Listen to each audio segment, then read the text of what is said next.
ইসরায়েলের দোরগোড়ায় হুথিদের দুঃস্বপ্ন। ইসরায়েল যখন গাজায় বোমা বর্ষণ চালিয়ে যাচ্ছে, তখন ইয়েমেনের মরুভূমি থেকে ভেসে আসছে নতুন আতঙ্কের শব্দ।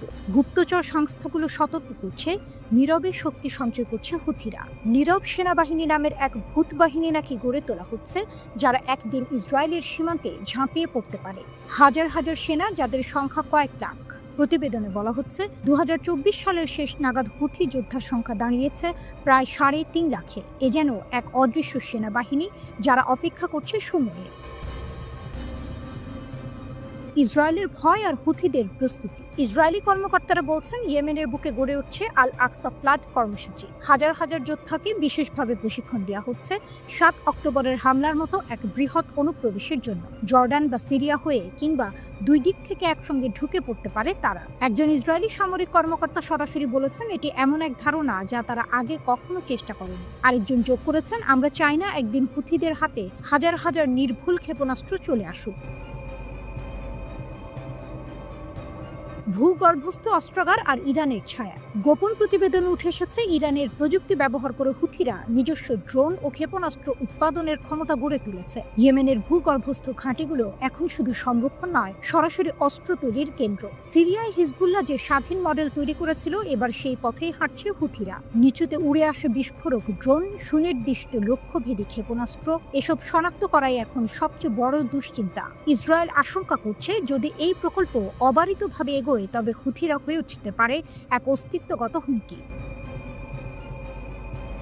পাল্টা আঘাত আর নতুন ঝুঁকি। কিছুদিন আগেই হুথিদের একটি ড্রোন ইসরায়েলের ইলাত শহরে আঘাত হানে। তারপরেই ইসরায়েলি বিমান বাহিনী সানায় 7টি লক্ষ্যবস্তুতে বোমা বর্ষণ চালায়। 65টিরও বেশি বোমা ফেলা হয় কমান্ড সেন্টারগুলোতে। 5টি কেন্দ্র ও 2টি অস্ত্র ডিপো ধ্বংস হয়ে যায়। ইসরায়েল দাবি করেছে, এতে হুথি সরকারের প্রধানমন্ত্রী নিহত হলেও প্রতিরক্ষামন্ত্রী ও সেনাপ্রধান বেঁচে যান। নিহত হন কয়েক ডজন হুথি কর্মকর্তা। তবে এই পাল্টা আঘাতেই প্রকাশ পেয়েছে হুথিদের দুর্বলতাও। তাদের কমান্ড চেইন ভঙ্গুর। কিন্তু টুইস্টটা এখানে, যতই ক্ষতি হোক, হুথিদের শক্তি এখন আর কেবল মিসাইল বা ড্রোন নয়, তাদের শক্তি হলো দৃঢ় মনোবল আর ইরানের অব্যাহত সমর্থন। যুদ্ধ থামবে না। এদিকে ইসরায়েলি সামরিক গোয়েন্দা বিভাগ আমান হুথি নিয়ে কাজ করার জন্য নতুন 2টি ইউনিট গঠন করেছে। তাদের বার্তা স্পষ্ট, হুথিরা যদি গাজার সাথে জড়িত যুদ্ধবিরতি ঘোষণা করেও, তবুও ইসরায়েল আগেভাগে আঘাত হানতে দ্বিধা করবে না। তবুও হুথির শক্তি নিয়ে সন্দেহ নেই। একের পর এক গোপন মহড়া, গোপন অস্ত্রাগার আর ফ্যান্টম বাহিনী তৈরির গল্পে এখন কাঁপছে তেল আভিভ। গাজার ধ্বংসস্তূপের ভেতর দিয়ে জেগে উঠছে আরেক ঝড়, আল আকসা ঝড়, যা হয়তো একদিন সরাসরি আছড়ে পড়বে ইসরায়েলের সীমান্তে। গাজায় রক্তক্ষয়ী সংঘর্ষ। হামাসের স্নাইপার হামলায় কাঁপছে ইসরায়েলি সেনারা। গাজার উত্তপ্ত যুদ্ধক্ষেত্র আবারও কেঁপে উঠেছে। ধুলো ধোঁয়ায় ঢাকা সীমান্তে একের পর এক টুইস্ট। সামনে থেকে নয়, দূর থেকে লুকিয়ে থাকা স্নাইপারের গুলিতে পড়ছে ইসরায়েলি সেনারা। ঠিক যেন ছায়ার আড়াল থেকে মৃত্যু ডাকছে। হামাসের স্নাইপাররা লক্ষ্য ভেদ করেছে, আর আইডিএফ সৈন্যরা পড়েছে বেকায়দায়। ইসরায়েলি সেনাদের মুখপাত্র স্বীকার করেছে, উত্তর গাজায় পৃথক 2টি ঘটনায় তাদের 2 সৈন্য আহত হয়েছে। একজন সামরিক অভিযানের সময় গ্রেনেডের শার্প নেল থেকে হালকা জখম হয়েছে। আরেকজন বন্দুকের গুলিতে মাঝারি মাত্রার আহত হয়েছে। দুজনকেই দ্রুত হাসপাতালে নেওয়া হয়েছে, তাদের পরিবারকে খবর দেওয়া হয়েছে। কিন্তু এখানেই শেষ। প্রতিবেদনে দাবি উঠেছে, ইসরায়েলের 188তম ব্রিগেডের এক সেনাকে স্নাইপারের গুলিতে গলায় আঘাত লেগেছে। আকাশে দেখা গেছে উদ্ধারকারী হেলিকপ্টার। এক পর্যায়ে একটি সরাসরি অবতরণ করেছে তেল হাসোমার হাসপাতালে। দৃশ্যটি যেন একেবারেই সিনেমার মতো। গাজার আকাশে ধোঁয়া, আর তার ভেতর আহতদের সরিয়ে নেওয়া। হামাসের পক্ষ থেকে দাবি এসেছে আরও এক ধাপ এগিয়ে। তারা জানিয়েছে, শেখ রাদওয়ান এলাকায় ইসরায়েলের একটি মেরকাভা ট্যাঙ্ককে লক্ষ্য করে হামলা চালানো হয়েছে। ইসরায়েলের গর্বের প্রতীক এই ট্যাঙ্কে হামাসের আঘাত এ যেন প্রতিরোধের নতুন বার্তা। এই সময়ে ইসরায়েলের দক্ষিণ কমান্ড ঘোষণা করেছে, তারা গাজায় অভিযানের নতুন ধাপে প্রবেশ করতে যাচ্ছে। আরও কঠোর ব্যবস্থা নেওয়ার পরিকল্পনা চলছে। শোনা যাচ্ছে, হামাসের অনুপ্রবেশ ঠেকাতে দক্ষিণ দিকে চলাচলের উপর কঠোর নিয়ন্ত্রণ আরোপ করতে চাইছে তারা।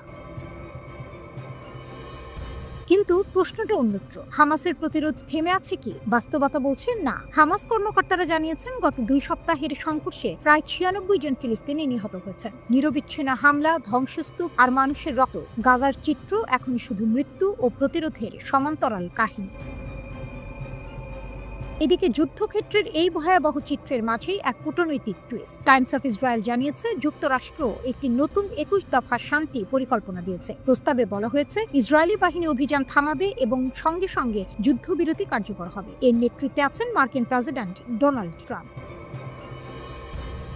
ট্রাম্প নিজেই বলেছিলেন, আমরা হয়তো গাজায় একটি চুক্তির খুব কাছাকাছি। তার দাবি, এই চুক্তি যুদ্ধ শেষ করবে, বন্দীদের ফেরত আনবে এবং শান্তির নতুন অধ্যায় শুরু করবে। তবে গাজার রক্তাক্ত রাতের মধ্যে এই শান্তির প্রতিশ্রুতি কতটা বাস্তব তা নিয়ে প্রশ্ন রয়ে যায়। গাজার মাটিতে তাই এখন দুই বিপরীত দৃশ্যপট। একদিকে স্নাইপারের গুলি, বিস্ফোরণ আর ট্যাঙ্কে হামলার ছবি, অন্যদিকে দূরের কূটনৈতিক মঞ্চে শান্তি পরিকল্পনার খসড়া। কিন্তু বাস্তবতা হলো, হামাসের শক্তি আবারও প্রমাণ করেছে যুদ্ধক্ষেত্রে তারা এখনো ইসরায়েলের জন্য এক ভয়ঙ্কর ছায়া। শেষে প্রশ্ন থেকেই যায়, শান্তির খসড়া কি বাস্তবে রূপ নেবে, নাকি গাজার রাত আরও দীর্ঘ হবে আগুনে?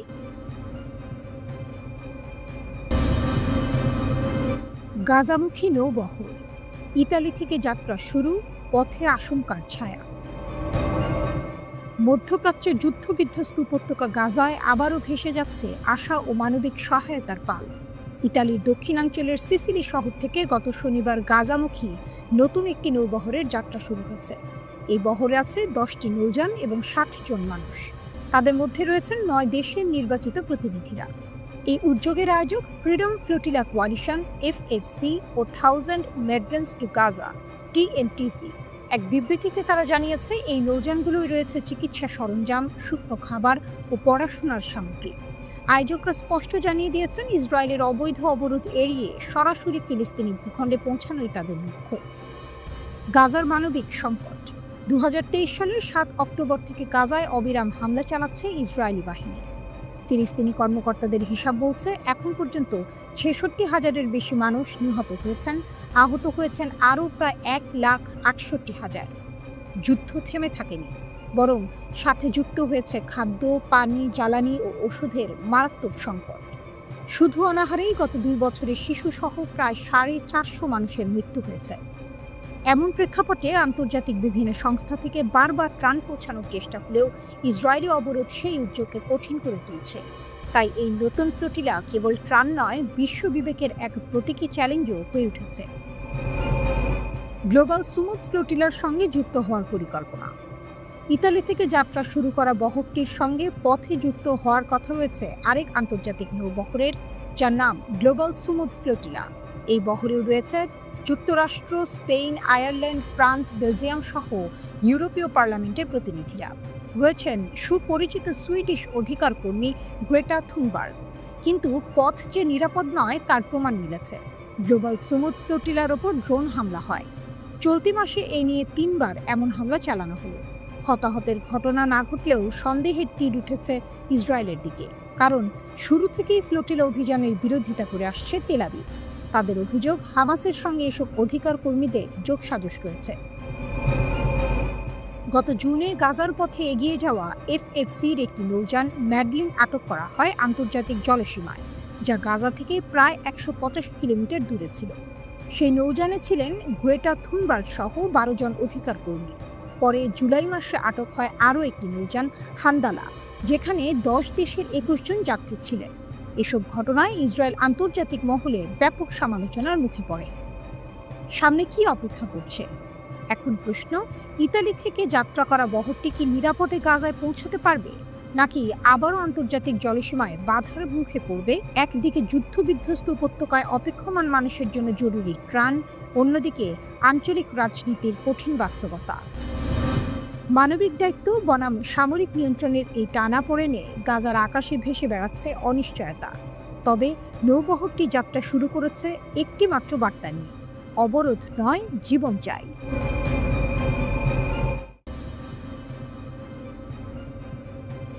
রাশিয়ার ভয়াবহ হামলা, কিয়েভে রাতভর আতঙ্ক। আলাস্কার প্রতিরক্ষা অঞ্চলে উত্তেজনার ঝড় ওঠার পর এবার ইউক্রেনের আকাশে নেমে এলো রাশিয়ার ভয়াবহ আগুন। ভোরের আলো ফোটার আগেই রাজধানী কিয়েভ সহ একাধিক শহর কেঁপে উঠল বিস্ফোরণে। ট্রাম্পের মুখে কাগজ বাঘ তিরস্কারের পর যেন জবাব দিতে চাইল পুতিন, আর সেই জবাব এলো ড্রোন ও ক্ষেপণাস্ত্রের ঝড়ে। 28 সেপ্টেম্বর রাতভর রাশিয়ান বাহিনী ইউক্রেনের উপর চালায় এক সর্বাত্মক আক্রমণ। লক্ষ্য শুধু সীমান্ত নয়, বরং রাজধানী কিয়েভ, ইউক্রেনীয় নিয়ন্ত্রিত জাপোরিঝিয়া, খমেনেৎস্কি এবং সুমি। সাইরেন বেজে ওঠে রাতভর, আশ্রয় কেন্দ্রগুলোতে ছুটতে থাকে হাজারো মানুষ। ইউক্রেন জানিয়েছে এই হামলায় শুধু সাধারণ ড্রোন বা ক্ষেপণাস্ত্র নয়, রাশিয়া ব্যবহার করেছে তার পারমাণবিক সক্ষম ভারী বোমারু বিমান Tu-95 এবং MiG-31K। যুদ্ধের 2 বছরের বেশি সময়ে এমন দৃশ্য খুব কমই দেখা গেছে। আকাশে রাশিয়ার এই প্রদর্শন যেন ইউক্রেনকে মনে করিয়ে দিল মস্কোর হাতে এখনো আছে চূড়ান্ত শক্তির ছড়ি। রাতের আকাশে জোরে ছুটে বেরিয়েছে শাহেদ শ্রেণীর ড্রোন। একের পর এক বিস্ফোরণ ঘটেছে কিয়েভ ও আশপাশের অঞ্চলে। ইউক্রেনীয় মিডিয়ার খবরে বলা হয়েছে, রাশিয়ার একটি 5 তলা ভবন আংশিকভাবে ধসে পড়েছে, একাধিক জেলায় আবাসিক ভবন ক্ষতিগ্রস্ত হয়েছে। কিয়েভ অঞ্চলে আগুনে পুড়েছে বেশ কিছু বাড়ি। জাপোরিঝিয়ায় ক্ষেপণাস্ত্র আঘাত হানে একটি বহুতল ভবনে। আঞ্চলিক গভর্নর ইভান ফেডোরেভ জানিয়েছেন, অন্তত 9টি বাড়ি ও 14টি উচ্চ ভবন ক্ষতিগ্রস্ত হয়েছে। খমেলনিৎস্কি অঞ্চলেও বিস্ফোরণ শোনা গেলেও সেখান থেকে হতাহতের খবর পাওয়া যায়নি। এই হামলা নিয়ে আন্তর্জাতিক মহলেও তৈরি হয়েছে আলোড়ন।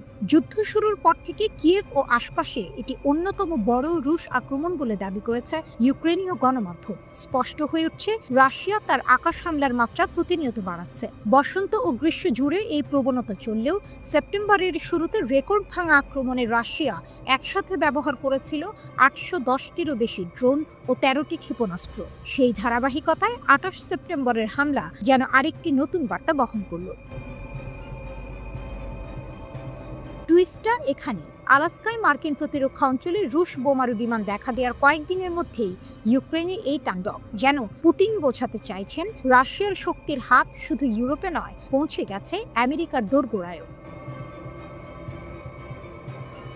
কিয়েভের মানুষজন আতঙ্কে কাটিয়েছে রাতটি। কেউ কেউ ধ্বংসস্তূপে খুঁজে ফিরছে তাদের প্রিয়জনকে, কেউ আবার ভবিষ্যতের অনিশ্চয়তায় ভুগছে। কিন্তু রাশিয়ার কাছে এটি ছিল শক্তির প্রদর্শন, বিশ্বের কাছে পাঠানো এক কঠিন বার্তা। পুতিন এখন খেলছেন আগুনের ভাষায়।